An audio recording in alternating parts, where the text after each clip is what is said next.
Hello, welcome back to my channel if you've been here before, or hello for the very first time if you are just joining me.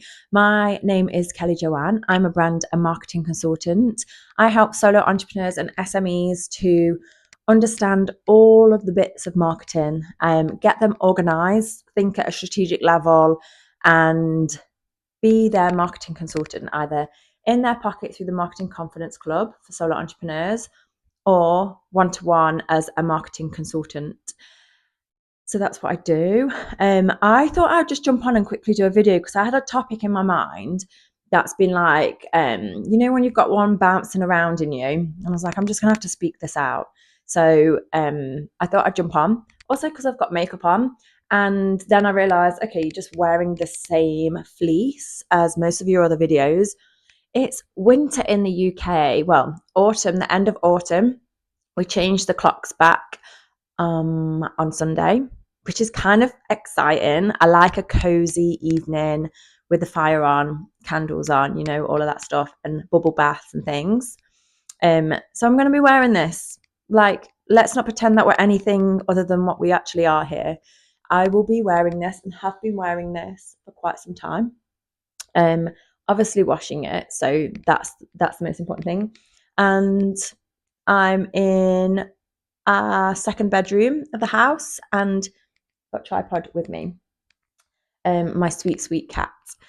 So the topic, content pillars. So we're going to be talking about what the helly are content pillars, and should you still use them, and how do you use them? So I might make this video very short by this next sentence. Content pillars are basically either a framework for yourself to stop you from going off on a tangent. Essentially, they are boundaries for your content. That is all that content pillars are. They are probably called other phrases, which aren't coming to mind right now, but why they have been created by somebody, I don't know. And why we can get so obsessed about them is probably some marketeer somewhere along the line put these in place so that a business didn't go off talking about all the national days, like National Ice Cream Day, national this, national that, getting involved in times of the year or events or political conversations, all these things that as business owners, when you're building a brand or building your personal brand, sometimes you just don't need to go you just don't need to go into that topic. So that's essentially what content pillars are. We can get very confined by them and overthink them, but the way that you create your content pillars is in two different ways. There's a way from a business brand perspective, and there's a way for a personal brand perspective. And again, if you just consider them to be boundaries, this is all that you are having to think about here. And I'm going to talk to you about business brand, personal brand, and then how to create those pillars that you can stick to within your content. So, business brand, personal brand, what is that? Business brand is, I have a brand, a business name, KJ Brand and Marketing Consultancy. That is my business brand. So when anyone talks or thinks about that name, that business name, I want them to understand that I do brand and marketing, and I talk about these topics within marketing. That's pretty much it. I have like a social media pillar, I have a strategy pillar, I have a personal brand pillar, I have maybe a like self-development and mindset pillar as well. So I could have more pillars if I wanted to. I probably do. But what I don't have is, I'm going to get involved in Black Friday. I'm going to get involved in National Cookie Dough Day or National Cat Day or something like that. Like that isn't part of my brand. It's not part of themes within my business. Okay. If you know me, you'll know that I'm an athlete, I'm a sports person. I talk about marketing endurance, so your visibility never runs out of steam. I talk about long-term planning and results rather than short-term gratification, because that doesn't come in sport, or it does once and then you get injured. But from a personal brand perspective, there's more of me that makes up myself as a human, but also can feed me into my business brand. So from a personal brand perspective, I open up that remit a little bit more. So there's me, I'm a brand and marketing consultant. That's the majority of what I'm talking about on social media across my my social media accounts. We're going to use LinkedIn as an example here because you lead from your personal profile. I have a business LinkedIn page, and that sits over there with that business brand. And I talk about them topics over there. On my personal account on LinkedIn, for example, I'm talking about me, like the core, the center of me is brand and marketing consultant. The next part of me is I'm an athlete. So you're going to know a little bit more about me. You're going to know that I like cats, and you're going to know that I'm a vegan. I'm vegan as well. You're going to find out my values in the way that I'm talking, because I lead with them, I understand them. It's important to me that there is fairness, there is gratitude, there is courage, there is transparency, there is love. These are part of my values. I don't talk about them by listing them out like that. They just come through in what I do and how I talk. Other areas of me are my content pillars then. So sport, cats, etc. Also content pillars, I guess. But the not so much talking about cats, but the reason why I like them, how they fit in with my values. It also just shares a little bit of me, like that people can like tap into if they see me or meet me, or to start a conversation with me. They can ask about sport. They can say, I love cats too. Can I ask you a question about marketing? But what you're doing from a personal brand perspective with your content pillars is thinking, okay, what is the core of me here? It's still business related. I'm a brand and marketing consultant, but what other subtopics kind of link into that? So, for example, I talk about discipline and persistence because I'm an athlete, a sports person, and it takes that to be one, and it takes that in marketing too. So I link it back. I also talk about self-development and mindset because as a business owner, that is needed, and it links it back to being a brand and marketing consultant.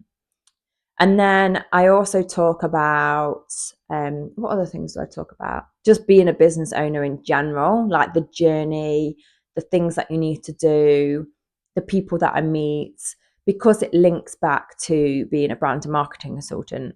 So you can see you'll have this like center, and then you've got these subtopics. These subtopics are essentially your content pillars. Call them what you want at this stage. But it's just giving you a remit of things to talk about so you don't start to trail off and go off on a tangent, right? I hope that makes sense. So that's essentially all content pillars are.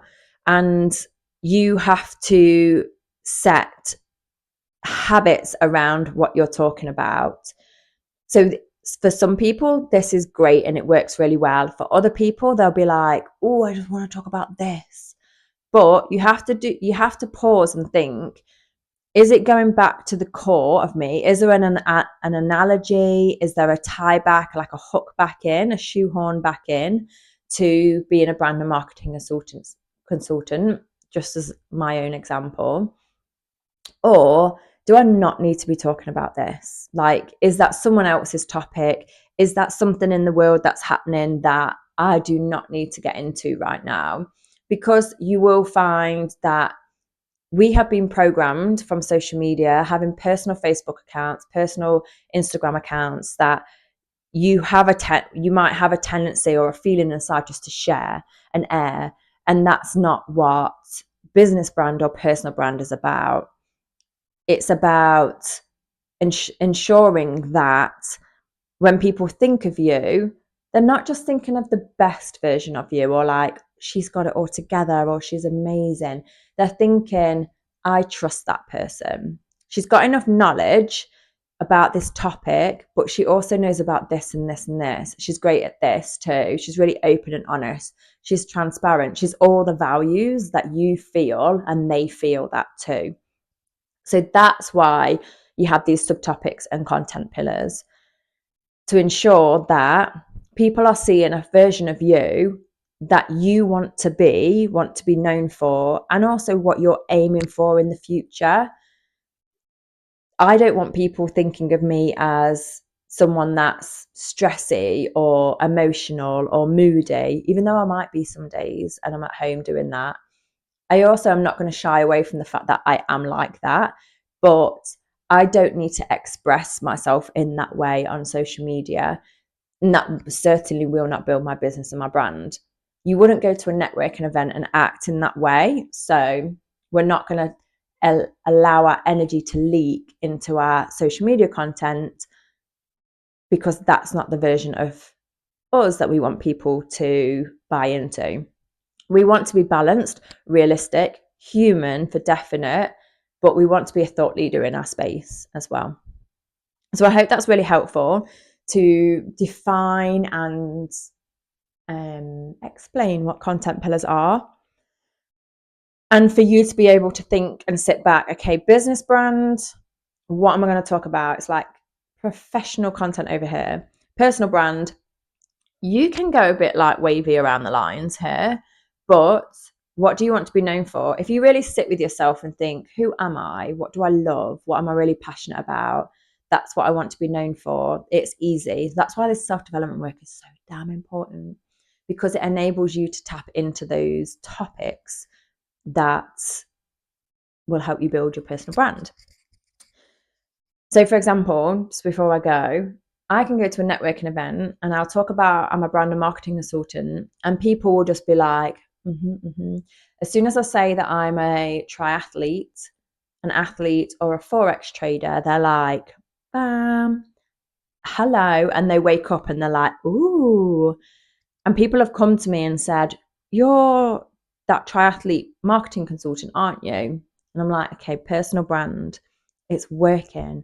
They know I'm kind of spiritual. People know already when they meet me that I'm kind of spiritual, that I love mindset, I like books, I am into this, I'm into that. They know of me already, and I'm comfortable with them knowing that and happy about that. Some people might not want people to know about certain areas of them.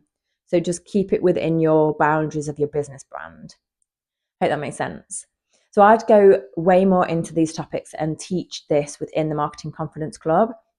And obviously on a one-to-one basis as a marketing consultant as well, and kind of like dig all of these bits out of you to help you to build up these content pillars and around your brand as well. So if you're interested in the Marketing Confidence Club, I'll link it down below. It's basically a safe space where I am present every day of the week. You can DM me, you can ask questions in the public space to help other members to learn as well from your experiences, your challenges, your wins.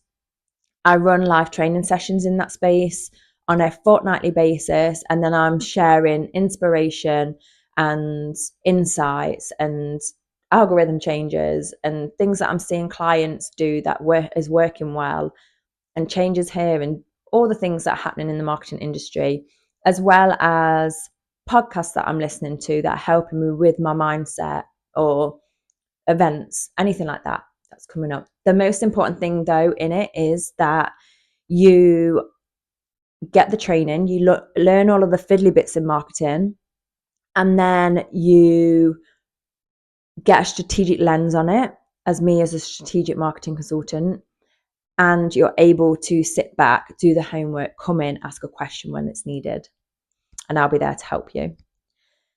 So thank you for joining again. I hope that you found this video really helpful. I'll be recording loads more, so like and subscribe and hit the notification bell so you get to see when I've published a video, and I will see you on the other side.